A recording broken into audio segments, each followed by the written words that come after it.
오늘은 제가 대한민국 서울 거리에서 수집한 소름 끼치는 이야기를 전해드리겠습니다. 당신은 초자연적 이야기를 믿습니까? 왜냐하면 침묵이 도시의 가로등과 간판의 희미한 빛과 뒤섞이는 이 밤, 그 배경은 세상을 끄고 길거리 음식 애호가들이 보낸 신비한 보고에 항복하기에 완벽한 장소임이 입증되었기 때문입니다. 하지만 진행하기 전에 원치 않는 존재나 방황하는 영혼이 주변에 숨어있지 않고 완전히 혼자인지 확인하세요.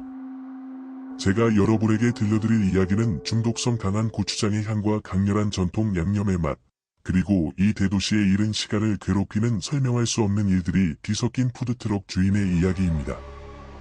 가장 전통 한국의 맛이 가득한 매콤한 떡볶이와 만두를 전문으로 하는 푸드트럭을 운전하며 그렇게 많은 잠 못 이루는 밤을 보낼 줄은 상상도 못했습니다. 매일 밤 새벽 2에서 3시까지 매콤한 소스 냄새, 부드러운 밥의 식감, 은은한 식기 소리가 서울의 이른 아침에 차갑고 날카로운 공기와 뒤섞였습니다. 나는 이미 가장 조용한 시간에도 여전히 사람들의 흐름이 눈에 띄는 마포동의 혼잡한 교차로에서 집과 가까운 전략적인 코너를 선택했습니다. 첫 주는 희망적이었지만 진짜 공포는 운명적인 토요일에 시작되었습니다. 오후 6시부터 하늘은 이미 어두워지고 신비로운 바람이 불어오자 나는 트럭을 준비하기 시작했습니다. 그릴을 켜고 재료를 정밀하게 정리하고 숨겨진 힘을 소환하듯 고추장 소스에 고추, 마늘을 섞는 등 모든 디테일이 세심하게 조율되다. 오후 7시, 나는 이미 트럭의 임시 주방에 들어가 양배추를 자르고 만두 반죽을 준비하고 비법 양념을 조정하고 있었습니다. 오후 8시가 되자 첫 영업이 시작됐고 예상대로 차량 앞에는 손님들이 몰려들었다. 도우미도 없이 혼자 일하다 보니 하나씩 도착하는 주문을 처리하다 보니 피로가 쌓였다. 자정 이후에는 거리의 움직임이 점차 줄어들기 시작했습니다. 여전히 일부 손님들은 모습을 드러냈지만 거리는 텅 빈 풍경이 됐다. 새벽 1시가 되자 주변은 거의 조용해졌고 하루를 마무리하려던 찰나 눈에 띄게 만취한 남자가 푸드트럭에 다가와 떡볶이 2인분을 주문했다. 한 입 물고 또 물린 사이에 그는 마치 밤의 공허함을 고통스러운 자신감으로 채우려는 듯 가족과 자신의 불행에 대한 이야기를 시작했습니다. 주문을 준비하는 동안 나는 설명할 수 없는 긴장감이 방 전체에 퍼지는 것을 느꼈습니다.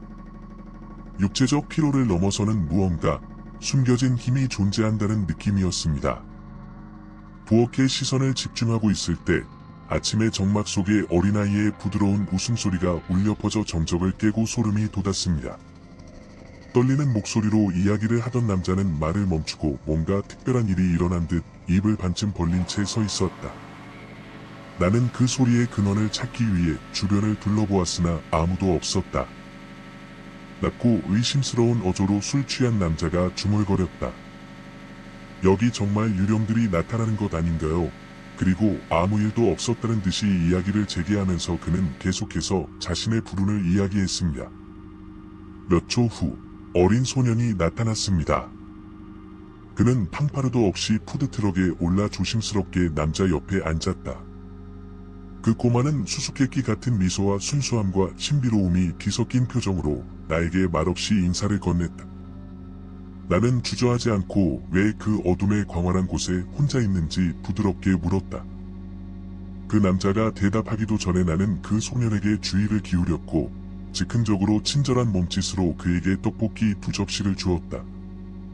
그것은 그의 배고픔을 달래주고 어쩌면 외로움에 얼어붙은 마음을 따뜻하게 해주기 위한 선물이었다. 몇 분 후 그 남자는 청구서를 요구하고 트럭의 희미한 불빛 아래 반짝이는 동전으로 돈을 지불하고 떠났습니다. 크고 호기심 많은 눈을 가진 어린 소녀는 말보다 더 많은 것을 말하는 침묵을 지녔습니다. 궁금해서 나는 그 소년에게 그가 사는 곳이 어디인지 물었다. 그는 수줍고 머뭇거리는 표정으로 길 건너편에 있는 오래된 2층 집을 가리켰습니다. 그 집의 풍화된 외관과 깜빡이는 창문은 과거의 비밀을 암시했습니다. 식사를 마치자마자 그 꼬마는 트럭에서 내려 마치 무언가가 그를 부르는 듯 어두운 집을 향해 달려갔습니다. 다음 날 푸드트럭을 다시 열었을 때 새벽 2시쯤 거리는 거의 텅 비어 있었고 놀랍게도 어린 소년이 돌아왔습니다. 일주일 내내 내가 진우라고 애칭으로 불렀던 이 꼬마는 새벽 2시에 종교적으로 나타나곤 했다. 그러나 그 사람에 관한 뭔가는 불안할 정도로 이상했습니다.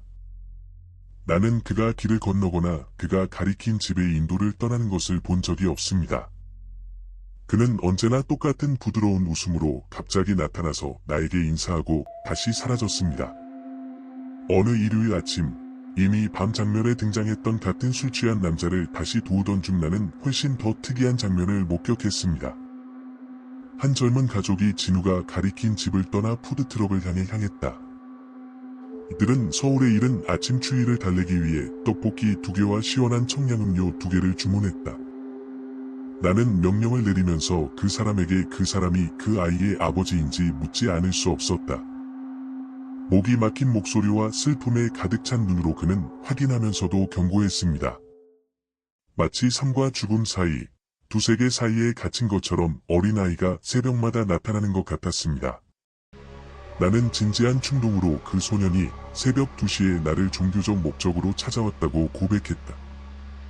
그 이야기는 가족을 전율하게 만들었습니다.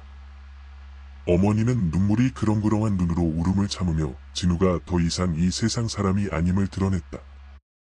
그녀에 따르면 그 소년은 2년 전에 같은 거리에서 차에 치여 죽었고 그의 시신은 마치 운명이 그를 저주받은 곳으로 다시 데려가는 것처럼 내 푸드트럭이 주차된 모퉁이에 던져졌다고 합니다. 나는 그러한 폭로에 마비되어 침묵을 지켰고 그 남자는 후회와 체념이 뒤섞인 표정으로 그 이야기를 확인했습니다. 그리고 이보다 더 초현실적인 밤은 없을 듯 설명할 수 없는 현상에 대한 보고가 들려오기 시작했다. 엔진을 끈 상태에서도 트럭의 백미러에 희미한 빛이 반사되는 것을 본 고객도 있었고 떡볶이를 맛보던 중 젖은 거리에서 과거의 목소리와 타이어 소리가 뒤섞인 듯 속삭이는 소리가 들렸다는 고객도 있었다.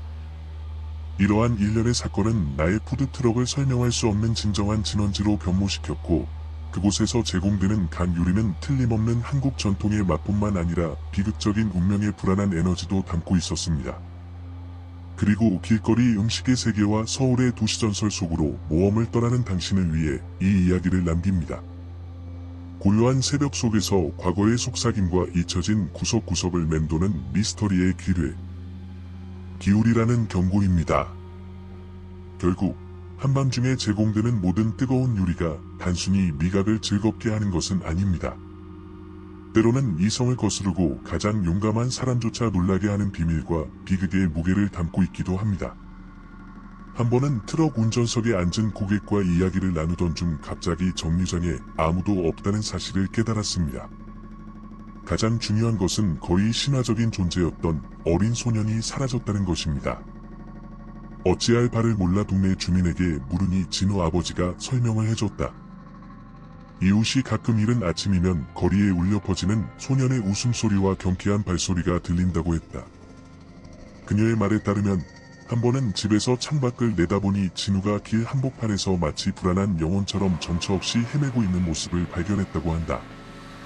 그날 밤 저는 깊은 슬픔과 당혹감에 사로잡혀 주문한 금액도 청구하지 않고 눈과 귀로 목격한 것을 믿을 수 없어 일찍 푸드트럭을 픽업했습니다. 내가 역을 설치할 때마다 뭔가가 내 관심을 끌었습니다. 보도에 새겨진 작은 비문이었습니다. 그때까지는 나는 그것을 단순한 도시의 마음으로 무시했습니다. 그러나 어느 날 오후 호기심이 더욱 커지자 나는 다가가서 쓰여진 내용을 주의 깊게 읽었습니다. 놀랍게도 사망 날짜와 함께 진우라는 이름이 적혀 있었습니다. 그날 이후로 귀신에 대한 두려움이 그림자처럼 나를 따르기 시작했고 나는 다시는 자정 이후에 푸드트럭을 열어두지 않았습니다. 새로운 새벽이 올 때마다 무언가 또는 누군가가 숨어있다는 느낌이 더욱 강렬해지고 거의 뚜렷해졌습니다. 진우의 이 이야기는 나의 일상에 자리잡은 설명할 수 없는 일을 상기시켜줄 뿐만 아니라 항상 나를 매료시켰던 어떤 면에서는 전적으로 내 이야기가 아닌 이야기에 대한 기억을 불러일으킵니다. 경찰에서 퇴직한 후 인근 도시의 오래된 묘지에서 야간 경비원으로 일하기로 합의한 할아버지는 오늘날까지 그를 괴롭히는 순간을 경험했습니다. 그와 그의 충실한 동반자 성씨는 이미 수많은 약탈의 대상이 되었던 옷, 보석, 그리고 심지어 시체 전체가 신비롭게 사라진 그 소박한 장소인 그 묘지를 관리하도록 고용되었습니다. 산자의 위험에 익숙한 할아버지는 한밤중 묘비와 늘어진 그림자 사이에 진정한 공포가 숨겨져 있다고는 상상도 하지 못했습니다. 어느 이른 아침 새벽 2에서 3시쯤 순찰을 하던 중 강력한 손전등과 튼튼한 망치, 심지어 자신을 보호하기 위한 총까지 무장한 할아버지가 살을 내는 듯한 추운 묘지로 들어갔습니다. 줄지어 늘어선 묘비 사이로 바람이 강하게 불었고 어둠이 모든 세세한 부분을 삼키는 듯했습니다. 어린이 무덤 구역을 지나면서 모든 것이 평범해 보였지만 성인 구역에 가까워질수록 죽은 자들이 금단의 비밀을 속삭이는 듯 이상한 기운이 나타나기 시작했습니다. 할아버지는 시간이 지나면서 잊혀진 조상의 제사나 기도를 연상시키는 중얼거리는 소리를 거의 감지할 수 없을 정도로 듣기 시작했습니다. 그 여성의 목소리를 따라 몇 미터를 걸어가자 그는 무덤 옆에 무릎을 꿇고 있는 50세쯤 되어 보이는 소박한 여성을 보았습니다. 그녀는 서둘러 무엇인가를 묻고 있는 듯한 모습이었습니다. 자신이 발견되었다는 사실을 깨달은 여성은 충격적인 미스터리와 답할 수 없는 질문의 흔적을 남기고 묘지에서 뛰쳐나갔습니다. 할아버지는 떨리고 심장이 뛰면서도 주저하지 않고 다가가셨습니다. 부츠의 무게로 그는 근처의 묘비를 덮고 있던 흙을 제거했고 그가 발견한 것은 소름 끼치는 것이었습니다. 핀과 헐거운 솔기로 가득 찬 작은 헝겊 인형이 무덤 곳곳에 흩어져 있었습니다. 더 나아가 언뜻 보면 무해한 젤리 한 병에는 머리카락, 핀, 오래된 사진이 곳곳에 흩어져 있는 이상한 붉은 물질이 들어 있었습니다. 그는 물건에 손도 대지 않은 채 물건을 걷어차며 이 괴로운 영혼들이 설명할 수 없는 공포의 유산을 남겼다고 중얼거렸습니다. 나중에 성씨는 그 곳에서는 마술행위가 흔하며 유령의 출현과 같은 훨씬 더 초현실적인 것을 본다면 너무 화를 내지 말아야 한다고 설명했습니다. 항상 초자연적인 현상에 회의적인 나의 할아버지는 산 사람이 비합리적인 두려움을 갖고 있기 때문에 종종 죽은 사람보다 더 무섭다고 말씀하시곤 했습니다. 이것이 바로 그가 설명할 수 없는 상황에 직면하여 강제로 평온을 유지하려고 노력하면서 야간 루틴을 따르는 방법입니다. 몇 달이 지나고 할로윈이 다가오자 수입되었음에도 불구하고 한국 젊은이들 사이에서 새로운 의미를 갖게 된 날, 기온은 점점 더 짙어지고 추워졌습니다. 10월 중순의 어느 날 밤, 푸드트럭에서 손님들에게 서빙을 하던 중 할아버지께서 들려주신 이야기가 생각났습니다. 그는 순찰을 마치고 묘지의 고요가 조용하고 귀청이 터질 듯한 비명으로 바뀌는 새벽처럼 낮은 목소리와 불안한 눈으로 나에게 말했다. 시간이 지날수록 기온은 뚝 떨어졌고 주변은 마치 죽음 그 자체가 잊혀진 구석에 정착한 것처럼 거의 절대적인 침묵으로 가득 차 있었습니다. 날카로운 주의와 침묵의 무게 속에서 그는 그림자가 불규칙하게 움직이는 것을 보았고 마치 현실의 틈을 통해 저 너머로부터 메아리가 스며드는 것처럼 속삭이는 기도 소리를 들었다고 맹세했습니다. 오늘도 나는 이른 아침 인적 없는 거리를 지나는 손님들에게 매콤한 떡볶이와 만두를 대접하면서 이 섬뜩한 이야기를 떠올리지 않을 수 없다. 진정한 맛과 추억의 성지가 된 나의 푸드트럭은 형언할 수 없는 만남의 현장이기도 했다. 나는 트럭의 백미러에 반사된 희미한 빛을 보았다고 주장하거나 주문을 음미하면서 거의 감지할 수 없는 중얼거림을 들었다고 주장하는 고객들로부터 보고를 들었습니다.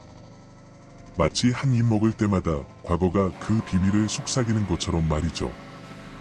그리고 이성을 유지하려고 애쓰지만 할아버지 이야기의 메아리가 내 마음속에 강렬하게 울려 퍼지면서 내가 경험하는 것이 상상의 산물인지 아니면 자연을 뛰어넘는 기억과 존재의 혼합인지 의문을 갖게 한다. 그러므로 좋은 음식을 사랑하는 친구이자 사랑하는 여러분, 좋은 떡볶이를 찾아 거리를 헤매거나 차가운 서울의 밤을 스며드는 향기에 휩싸일 때 기억하십시오. 세상은 신비로 가득 차 있습니다. 당신의 길을 가로막을 수 있는 예상치 못한 만남과 존재를 조심하세요. 결국 도로를 여행하는 모든 킬로미터에는 인간의 이해를 거부하는 이야기가 숨겨져 있으며 때로는 단순한 좌절처럼 보이는 것이 인생을 영원히 변화시킬 만남으로 바뀔 수 있습니다. 보호가 항상 당신과 함께 있기를 바라며 제가 공유하는 이야기가 상기시키는 역할을 하길 바랍니다. 어둠과 침묵의 망토를 걸친 밤에는 감히 드러내는 사람이 거의 없는 비밀이 있습니다. 안녕히 주무세요. 고독한 여행 중에 그런 공포에 직면할 필요가 없기를 바랍니다. 그 방송 직후 사람이 많이 산다는 소문이 있어 기피하는 삼화동 동네 거리를 운전하면서 가슴이 두려움으로 뛰었다. 나는 푸드트럭을 운전하며 조명이 어두운 길을 따라 여행하고 있었는데 그때 모든 것이 이상해지기 시작했습니다. 나는 그 저주받은 곳에 서고 싶지 않았기 때문에 공포가 나를 덮치는 것을 느꼈습니다. 나는 집에 무사히 돌아갈 수 있도록 보호해달라고 기도하기 시작했습니다. 어둠이 온몸을 삼키는 듯한 직선의 한복판에서 16살쯤 되어 보이는 10대 소년이 갑자기 길을 건너고 있었습니다. 그것은 단순한 교차가 아니었습니다. 그는 정면으로 나타났고 나는 그의 얼굴을 가까이서 볼 수 있었습니다. 그것은 끔찍했습니다. 눈도 없고 일그러진 이목구비가 텅 빈 주머니만 남은 듯한 창백한 얼굴은 그를 악몽에서 튀어나온 듯한 모습으로 만들었다. 나는 본능적인 반사작용으로 오토바이의 방향을 틀었고 그 불길한 모습을 다시는 만나지 않기 위해 최대한 가속했다. 그러나 악몽은 거기서 끝나지 않았습니다. 달리는 동안 나는 백미러를 통해 그 유령 같은 인물이 마치 운명 자체가 내 길을 표시하려는 것처럼 설명할 수 없는 속도로 나를 따라다니는 것처럼 보였다. 희미한 가로등만이 켜진 길 위에서 어두컴컴한 시야는 나타나자마자 빠르게 사라져 내 가슴은 뛰고 내 마음은 공포로 가득 찼다. 집에 도착해서 나는 악수를 하고 오토바이에서 내려 바로 내려놓았다. 안락한 집에 들어서자 이미 거실에서 나를 기다리고 있던 아내는 나의 달라진 모습을 알아차렸다. 걱정이 된 그녀는 무슨 일이 있었는지 물었고 나는 따뜻한 방에서 그 미친 밤의 모든 세부 사안을 이야기하면서 진정하려고 노력했습니다. 늦은 시간에 외출할 때는 조심하라고 확고히 조언해 주셨고 온 마음을 다해 기도해 주셨고 보호해 주시는 말씀으로 저는 서서히 균형을 되찾을 수 있었습니다. 그 두려움은 엄청났고 지금까지도 나는 길의 어둠 속에서 나를 쫓아오던 그 사악한 존재를 다시는 만나지 않기를 바랍니다. 얼마 지나지 않아 나는 나를 다른 세계의 시간으로 데려가는 추가 이야기가 담긴 이메일을 받았습니다. 그것은 항상 참아버지 같았고 나를 인도해 주셨던 할아버지의 추억과 연결되는 이야기였습니다. 그가 세상을 떠났을 때 나는 눈물이 멈추지 않을 것 같았습니다. 그러나 다음날 나는 내 영혼에서 엄청난 무게가 내려진 듯한 느낌을 받았습니다. 이듬해 그의 서거일인 8월 31일은 매우 소중한 친구의 생일이기도 하여 내 마음은 엇갈렸습니다. 한편으로는 그가 더 나은 곳에서 쉬고 있다는 사실이 위안이 되었습니다. 다른 한편으로는 설명할 수 없는 방식으로 향수와 슬픔이 내 가슴을 압박했습니다. 8월 30일 그의 생일 전날 밤 나는 결코 잊지 못할 꿈을 꾸었습니다. 꿈에서 나는 2층 집에 있었습니다. 할아버지의 방은 아래층에 있었는데 그날 밤 나는 어떤 이유에서인지 한때 나의 피난처였던 위층 방에서 자고 있었습니다. 갑자기 나는 잠에서 깨어나 내가 그의 방에 있다는 것을 깨달았습니다.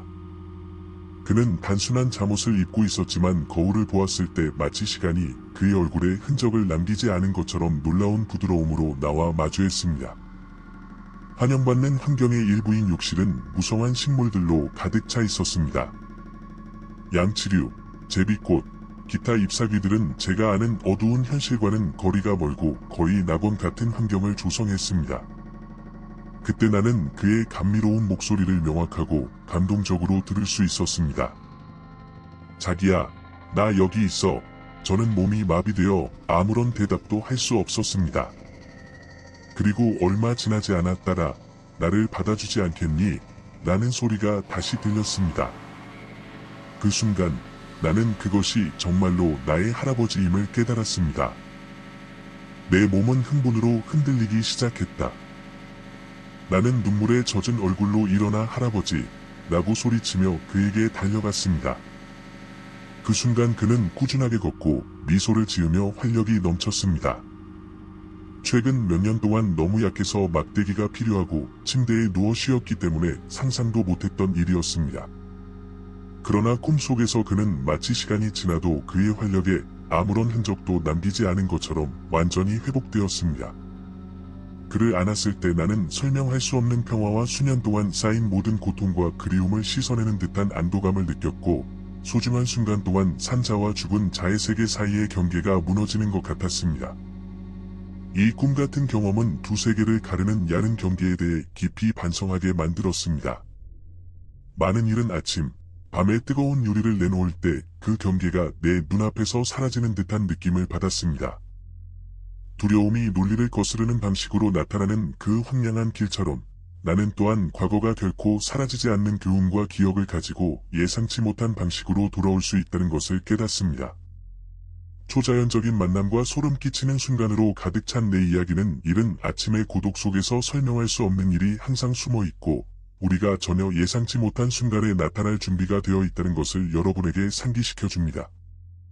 그러므로 사랑하는 친구, 고객 여러분, 좋은 떡볶이를 찾아 거리를 헤매실 때, 서울의 추운 밤에 스며드는 향기에 휩싸일 때, 세상은 신비로 가득 차 있다는 것을 기억하십시오. 당신의 길을 가로막을 수 있는 예상치 못한 만남과 존재를 조심하세요.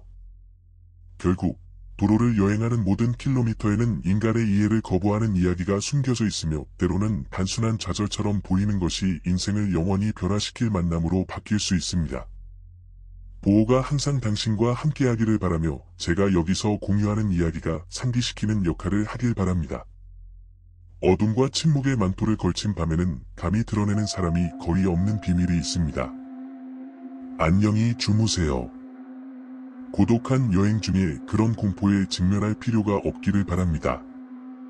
이는 원작 이야기의 모든 세부 사항, 사실, 사건은 그대로 유지하고 서울과 그 주변의 이른 아침에 스며드는 풍요로움과 신비를 반영하기 위해 이름, 장소, 문화적 요소만 수정하면서 한국 환경에 맞게 변형한 이야기입니다.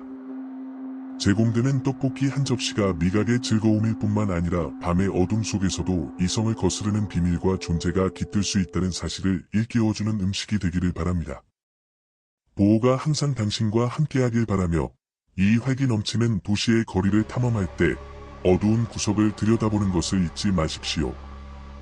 왜냐하면 맛과 향기 중에는 전생의 이야기, 불안한 영혼의 이야기, 자연을 뛰어넘는 만남의 이야기가 있기 때문입니다. 기억하세요. 매일 새벽, 불이 꺼지고 도시가 침묵에 빠질 때 설명할 수 없는 일이 미묘한 방식으로 나타날 수 있습니다.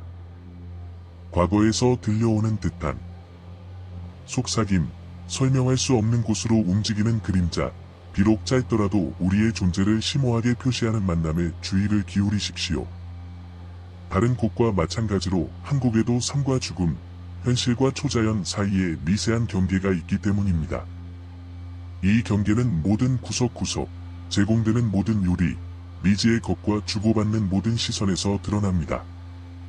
지혜와 보호의 빛이 당신의 길을 비추기를 바라며, 두려움이 스며들려고 할 때마다 가장 어두운 밤에도 과거와 현재를 하나로 묶는 신비한 아름다움이 있다는 것을 기억하기를 바랍니다. 잘 자요. 설명할 수 없는 메아리가 당신 마음의 평화를 방해하지 않기를 바랍니다.